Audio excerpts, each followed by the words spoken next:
Morning to all of you. मैं हूं सिद्धांत और मैं स्वागत करता हूं आपका सनराइज़ करियर एकेडमी में, जो कि चित्रकूट की नंबर 1 एकेडमी है। और चित्रकूट में अभी सनराइज़ करियर एकेडमी ने सेना के क्षेत्र में सर्वाधिक सिलेक्शन दिए हैं। सेना की संपूर्ण तैयारी, चाहे वो यूपी पुलिस हो, MP police, SSC, GD, BSF, CISF, ISF, army, Indian army, air force, navy की संपूर्ण तैयारी physical, written, medical captain S Kumar sir के नेतृत्व में कराई जाती है। कैप्टन एस कुमार सर सेना से 30 साल की सर्विस देने के बाद एकेडमी के युवाओं को आगे बढ़ाने का काम कर रहे हैं। सनराइज़ करियर एकेडमी में जो दूर दराज के छात्र हैं उनके लिए हॉस्टल की सुविधा, लाइब्रेरी की सुविधा, कंप्यूटर लैब की सुविधा उपलब्ध है। तो जल्द से जल्द सनराइज़ करियर एकेडमी में एडमिशन लें और अपना डिफेंस में करियर बनाएं। तो चलिए, आज का जो मेरा वीडियो है वो है पूरा 1 साल का करंट अफेयर, जिसमें हम पूरा 1 साल का करंट अफेयर कवर करेंगे और लगभग 5000 क्वेश्चंस कवर करेंगे। 100 सीरीज़ का वीडियो होगा। ये सबसे पहला वीडियो है। तो चलिए इसमें देखते हैं पिछले 1 साल का करंट अफेयर। तो सबसे पहले राष्ट्रीय परिदृश्य, और राष्ट्रीय परिदृश्य में हम देखेंगे कि राजनीतिक क्षेत्र, सबसे पहले हम देख लेते हैं राजनीतिक क्षेत्र। केंद्रीय गृह मंत्रालय द्वारा आफस्पा कानून के अंतर्गत 6 माह के लिए अशांत क्षेत्र घोषित किया गया 30 दिसंबर को, और ये क्षेत्र कौन सा था? नागालैंड। इसके बाद 25-28 दिसंबर 2020 के दौरान राष्ट्रपति रामनाथ कोविंद यात्रा पर रहे। कहाँ की यात्रा पर? दीव की यात्रा पर। 26 दिसंबर 2020 को राष्ट्रपति रामनाथ कोविंद द्वारा उद्घाटित आईएनएस खुखरी स्मारक स्थित है दीव में। 26 दिसंबर 2020 को केंद्रीय गृह मंत्री अमित शाह द्वारा न्यू मेडिकल कॉलेज की आधारशिला रखी गई गुवाहाटी, असम में। ओके, आगे बढ़ते हैं इसमें।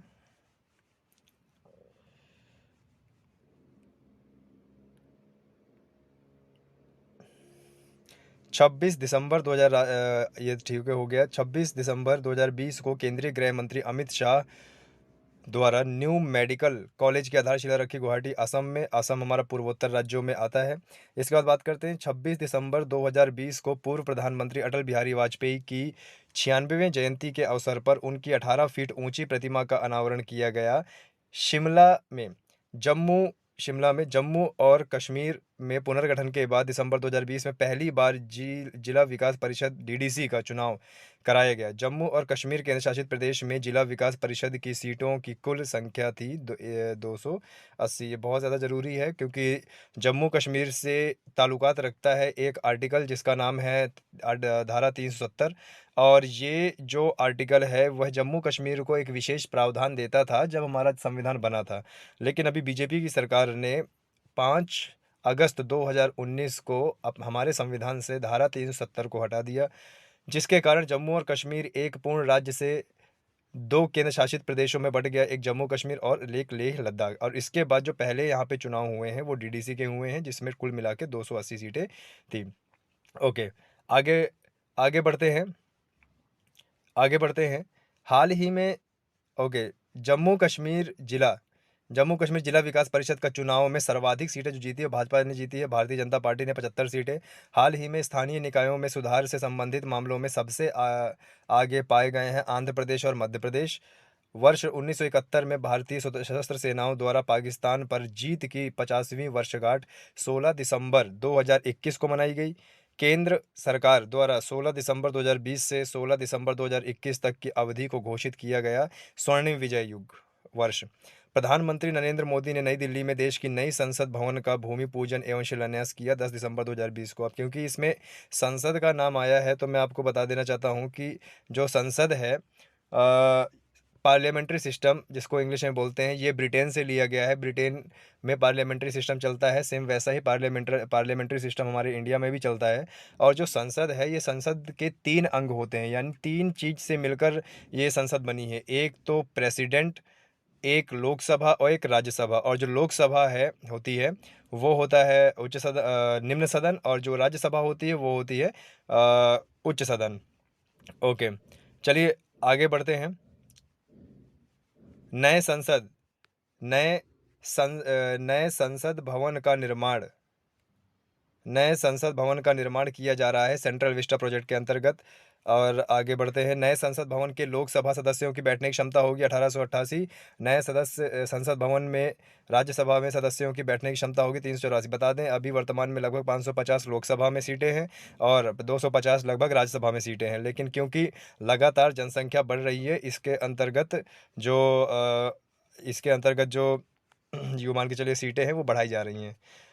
नए संसद भवन के बनकर तैयार होने की जो तिथि है वो वर्ष 2022 तक भारत की आज़ादी में 75वीं वर्षगांठ तक अंदाज़ा लगाया जा रहा है। 12 नवंबर 2020 को प्रधानमंत्री नरेंद्र मोदी द्वारा वीडियो कॉन्फ्रेंसिंग के माध्यम से जवाहरलाल नेहरू विश्वविद्यालय जेएनयू के अनावरण स्वामी विवेकानंद की प्रतिमा का किया गया। और 12 नवंबर 2020 को भारतीय सेना की खुफिया एजेंसी द्वारा संचालित एक ऑपरेशन के दौरान उल्फा के इस कमांडर ने आत्मसमर्पण किया। किसने? एसएस कर्नल दृष्टि राज खोवा ने, और अपने 4 साथियों के साथ इसने आत्मसमर्पण किया। ओके, आगे बढ़ते हैं। अ, चुनाव आयोग द्वारा बिहार विधानसभा चुनाव 2020 के दौरान आदर्श चुनाव आचार संहिता के उल्लंघन मामले इस ऐप के माध्यम से दर्ज किए गए सी विजिल ऐप। ठीक है, ये थोड़ा सा इंपॉर्टेंट है क्योंकि देखिए ये जो ऐप है वो चलाई जा रही है चुनाव आचार संहिता को मद्देनजर रखते हुए। 10 नवंबर 2020 को बिहार विधानसभा के चुनाव परिणाम की घोषणा की गई है। इस चुनाव में बहुमत प्राप्त किया है राष्ट्रीय जनतंत्रिका गठबंधन एनडीए ने। उसके बाद आगे बढ़ते हैं। बिहार विधानसभा चुनाव 2020 में एनडीए को प्राप्त सीटों की संख्या है 125 सीटें। उसके बाद बिहार विधानसभा कुल 243 सीटें में सरकार बनाने के लिए आवश्यक विधान सीटों की संख्या है 122 सीटें। बिहार विधानसभा चुनाव में सर्वाधिक सीटें प्राप्त करने वाला राजनीतिक दल है महागठबंधन का राष्ट्रीय जनता दल, यानी 75 सीटें 75 सीटें उसे मिली हैं। आगे बढ़ते हैं।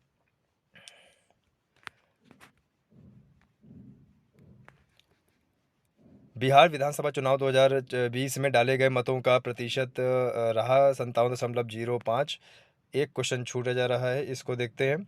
एनडीए का घटक दल जिससे बिहार विधानसभा चुनाव में दूसरे क्रम पर सर्वाधिक सीटें पर है वो भारतीय जनता पार्टी 74 सीटों के साथ में। ठीक है। और बिहार विधानसभा चुनाव 2020 में भारतीय राष्ट्रीय कांग्रेस द्वारा विजित सीटों की संख्या है 19। और तीसरा और स्थायी बोडो समझौता संपन्न हुआ 27 जनवरी 2020 को। अच्छा, ये बोडो जो है वो बोडो जनजाति भी है और बोडो एक लैंग्वेज भी है जो कि असम से ताल्लुकात रखती है। ध्यान दीजिएगा, एक संविधान संशोधन के तहत बोडो को हमारे मान्यता प्राप्त भाषाओं में जोड़ा गया था। ठीक है, आगे बढ़ते हैं। अ, तीसरा ये तो हो गया। बोडो समझौते में शामिल पक्षकार थे केंद्र सरकार, असम सरकार एवं बोडो बोडो प्रतिनिधि। आगे बढ़ते हैं। बोडो समझौते के अंतर्गत बोडो टेरिटोरियल काउंसिल का नया नाम रखा गया Bodoland territorial reason, BTR. BTC से हो गया बीटीआर। ध्यान दीजिएगा, ये जो नाम परिवर्तन होते हैं बहुत ज़्यादा जरूरी होता है किसी भी एग्जाम के लिए। ओके। बोडो समझौते के अंतर्गत बोडोलैंड टेरिटोरियल काउंसिल, पहले इसका नाम था बोडो टेरिटोरियल काउंसिल, अब बोडोलैंड टेरिटोरियल रीजन कर दिया गया। सी से बस आर कर दिया गया, इतना फर्क है बस। ठीक है। बीटीआर जिसे जिसे संविधान की 6वीं अनुसूची में शामिल किया गया, ये संविधान का क्वेश्चन बन सकता है। के इस अंतर्गत शामिल कोकरझार, उदलगुरी, चिरांग व बक्सा जिले हैं। 27 जनवरी 2020 को विधान परिषद के उत्सादन हेतु वैधानिक प्रस्ताव करने वाला राज्य है हमारा आंध्र प्रदेश। और 20 जनवरी 2020 को 3 राजधानियां बनाने वाला राज्य भी आंध्र प्रदेश बना है। ध्यान दीजिएगा, 3 राजधानियां, और आपके दिमाग में भी आ रहा होगा कि ये 3 राजधानियां कौन कौन सी हैं। तो देखिए, जब भी सरकार होती है, चाहे वो संसद में हो चाहे केंद्र सरकार में हो, सरकार के 3 अंग होते हैं, एक विधायिका, एक कार्यपालिका और एक न्यायपालिका। इससे पूरा देश हमारा चलता है। विधायिका का मतलब कानून बनाने वाली संस्था, कार्यपालिका मतलब देश में कार्यकारी जो संस्था होती है, और न्यायपालिका मतलब देश में कानून व्यवस्था। ठीक है, ये चीज़ आपको ध्यान रखना है। तो आंध्र प्रदेश ने अपनी 3 राजधानियां बनाई हैं, तो ज़रा देखते हैं वो 3 राजधानियां कौन कौन सी हैं। आंध्र प्रदेश जिससे 3 राजधानियां बनाने की योजना प्रस्तुत की है। क्रमशः देखो, विशाखापत्तनम कार्यकारी राजधानी, अमरावती विधायी राजधानी, कर्नूल हमारी न्यायिक राजधानी। ओके। उसके बाद ये क्या बोल रहा है, वह भारतीय राज्य जिसने 8 जून 2020 को ग्रीष्मकालीन राजधानी बनाने की आधिकारिक घोषणा की थी वो है उत्तराखंड। और इसकी कौन सी राजधानी रहेगी? चमोली जिले के गैरसैंण यानी भराड़ीसैंण में। ठीक है, ये थोड़ा सा इंपॉर्टेंट है ये, क्योंकि हाल के कृत हैं तो आ सकते हैं। अब आते हैं योजना में। योजना बहुत ज़्यादा इंपॉर्टेंट होता है। 18 जनवरी 2021 को प्रधानमंत्री नरेंद्र मोदी ने इन दो मेट्रो रेल परियोजनाओं का शिलान्यास किया। अहमदाबाद मेट्रो रेल परियोजना चरण थर्ड और सूरत मेट्रो रेल परियोजना।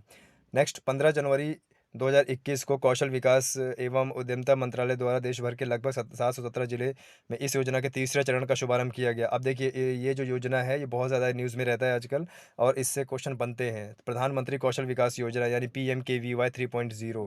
ठीक है, प्रधानमंत्री कौशल विकास योजना मतलब जैसे ITI के जो कोर्सेस होते हैं, इसमें उनका कौशल बढ़ाना, ताकि वो एक जो स्टूडेंट हैं वो खुद से अपना कुछ ना कुछ बिजनेस कर सकें। ठीक है, और ये पूरे भारत में निःशुल्क प्रशिक्षण दिया जाता है। यह सेंट्रल लेवल की स्कीम है। आगे बढ़ते हैं। 7 जनवरी 2020 को वर्चुअल माध्यम से वेस्टर्न डेडिकेटेड फ्रेट कॉरिडोर के 306 किलोमीटर लंबे रेवाड़ी मदार खंड को राष्ट्र को समर्पित किया गया। प्रधानमंत्री नरेंद्र मोदी द्वारा ने वेस्टर्न डेडिकेटेड फ्रेट कॉरिडोर की प्रस्ताव कुल लंबाई है 1506 किलोमीटर। डेडिकेटेड फ्रेट कॉरिडोर है भारतीय रेल का समर्पित माल वाहन गलियारा। माल वाहन का मतलब कि इस रूट में माल वाहन अत्यधिक मात्रा में होगा। देखिए अब हमारे देश में अलग अलग कोने पर अलग अलग कंपनियां हैं, और पूरा जो प्रोडक्ट होता है पूरे देश में पहुंचाना होता है, तो इसके लिए एक अलग से गलियारा बनाया गया है, और जिस क्षेत्र में वो गलियारा पड़ता है उस दिशा का उसको नाम दे दिया गया है। जैसे ये वेस्टर्न कॉरिडोर है। डेडिकेटेड फ्रेट ये हो गया। 7 जनवरी 2020 को वर्चुअल माध्यम के विश्व की पहली double stack long haul container train को हरी झंडी दिखाकर रवाना किया गया प्रधानमंत्री द्वारा। ठीक है, ये देखो इंपॉर्टेंट है, क्योंकि विश्व में ऐसा कुछ नहीं है अभी। Double stack long haul container train बनी ही नहीं है, तो हमारे देश ने सबसे पहले करके दिखाया है, यानी विश्व का पहला है, तो एग्जाम में आ सकता है, बहुत इंपॉर्टेंट है। 7 जनवरी को इसका हरी झंडी दिखाई गई इसको प्रधानमंत्री नरेंद्र मोदी द्वारा। आगे बढ़ते हैं। विश्व की पहली double double stack long haul container train का संचालन न्यू अटेली हरियाणा से न्यू किशनगंज राजस्थान। अब यहाँ पर क्वेश्चन बन सकता है कि जो इसका हरी झंडी दिखाई प्रधानमंत्री नरेंद्र मोदी ने double stack long haul container, तो इस ये कहाँ से कहाँ किया जा रहा है? तो ये न्यू अटेली हरियाणा से न्यू किशनगंज राजस्थान तक किया जा रहा है। ठीक है, इसके बाद देखिए 29 दिसंबर 2020 को प्रधानमंत्री नरेंद्र मोदी ने ईस्टर्न डेडिकेटेड फ्रेट कॉरिडोर के इस खंड का उद्घाटन किया। कौन सा? न्यू भाऊपुर न्यू खुर्जा खंड का। पूर्वी डेडिकेटेड फ्रेट कॉरिडोर का परिचालन नियंत्रण केंद्र स्थापित किया गया प्रयागराज में। 1 जनवरी 2021 को प्रधानमंत्री नरेंद्र मोदी ने वीडियो कॉन्फ्रेंसिंग के माध्यम से लाइट हाउस परियोजनाओं को की आधारशिला रखी, जिसमें 6 राज्य आते हैं: उत्तर प्रदेश, त्रिपुरा, झारखंड, तमिलनाडु, गुजरात और मध्य प्रदेश। देखिए उत्तर प्रदेश के एक ना एक क्वेश्चन पूरे किसी भी एग्जाम में बन ही जाता है, क्योंकि ये प्रदेश अपने आप में बहुत बड़ा है और अत्यधिक जनसंख्या है, और यहाँ पर कई इंडस्ट्रियल एरिया, ये मतलब एक तरीके से संपूर्ण राज्य है ये। आगे बढ़ते हैं। लाइट हाउस मॉडल आवासीय योजना के जो संबंधित हैं global housing technology challenge India से। आगे बढ़ते हैं। केंद्र सरकार द्वारा 144 मेगावाट की 8 जल विद्युत परियोजनाओं का मंजूरी दी गई जनवरी 2021 में केंद्र शासित प्रदेश लद्दाख में। ठीक है, क्योंकि लद्दाख अभी अभी एक केंद्र शासित प्रदेश बना है, इंपॉर्टेंट है। केंद्र शासित प्रदेश लद्दाख में 8 जुलाई 8 जल विद्युत परियोजना स्थापित की जाएगी सिंधु एवं उसकी सहायक नदियों पर। ये भी इंपॉर्टेंट है। देखिए सिंधु नदी हमारे देश में चाइना से आती है, हमारे देश में बहती है, फिर पाकिस्तान में जाके अरब सागर में गिर जाती है, बहुत इंपॉर्टेंट है। ठीक है, आगे बढ़ते हैं।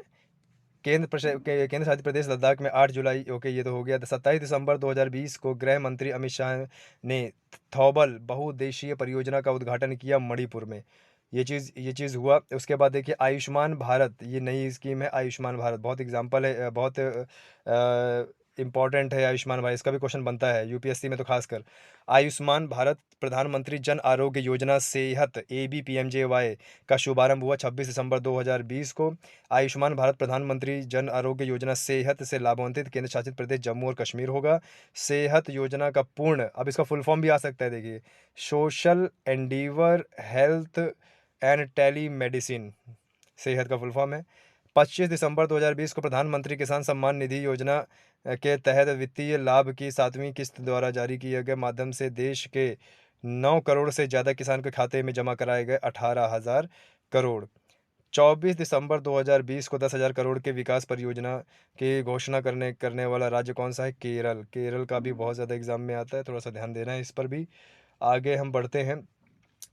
23 दिसंबर 2020 को प्रधानमंत्री नरेंद्र मोदी की अध्यक्षता में हुई आर्थिक मामलों की मंत्रिमंडलीय समिति द्वारा अनुसूचित जाति के छात्रों के लिए मैट्रिकोत्तर छात्रवृत्ति योजना हेतु अनुमोदित केंद्र सहायता राशि है लगभग 6,000 करोड़ की।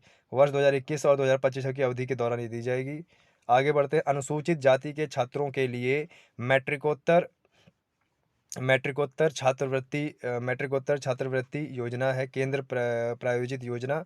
आगे बढ़ते हैं। पीएमसी एसएससी योजना के केंद्र में जो हिस्सेदारी है वो 60-40 है, हिस्सेदारी भी आ जाया करता है। पीएमसीएससी योजना के अंतर्गत 5 वर्ष में कुल खर्च 59,048 करोड़ रुपए।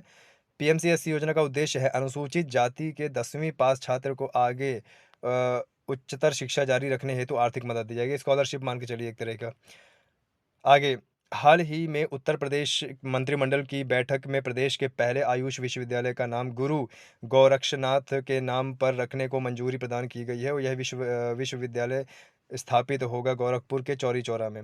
आगे बढ़ते हैं। केंद्रीय मंत्रिमंडल द्वारा औद्योगिक गलियारा नोट्स के निर्माण को मंजूरी प्रदान की गई 30 दिसंबर 2020 को। और कृष्णापट्टनम औद्योगिक क्षेत्र आंध्र प्रदेश। 2 क्षेत्र हैं।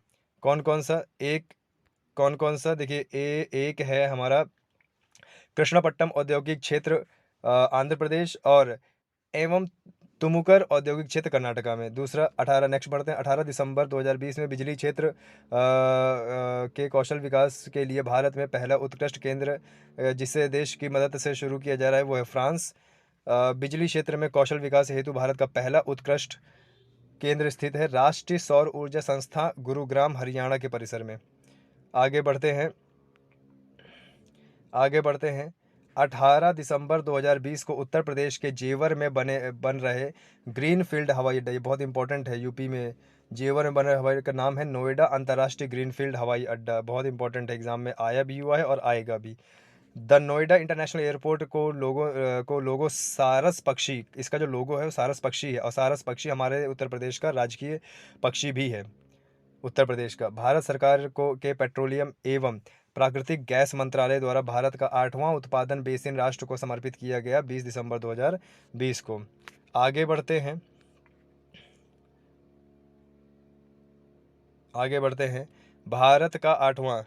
भारत का आठवां उत्पादन बेसिन है बंगाल बेसिन। ठीक है, इसको इंपॉर्टेंट है।